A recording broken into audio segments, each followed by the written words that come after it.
இன்னைக்கு பானிபூரி ரெசிபி தான் பார்க்க போகிறோம். அதுக்கு நான் வந்து புதினா, கொத்தமல்லி, புளி, பச்சை மிளகா, அதுக்கப்புறம் இஞ்சி எடுத்துருக்கேன். இதெல்லாம் நம்ம மிக்ஸி ஜாரில் தண்ணி ஊற்றி அரைச்சிக்கலாம்.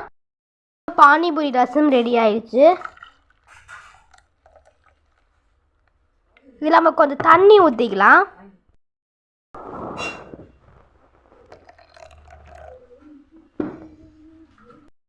ரசத்தை வந்து நம்ம வந்து வடிகட்டி எடுத்துக்கலாம் தண்ணி ஊற்றுற பிறகு. பானிபூரி ரசம் வந்து ரெடி ஆயிடுச்சு. இப்போ நம்ம பானிபூரி வந்து பொரிச்சு எடுத்துக்கலாம். பானிபூரி பொரிக்க ஆரம்பிக்க போகிறோம்.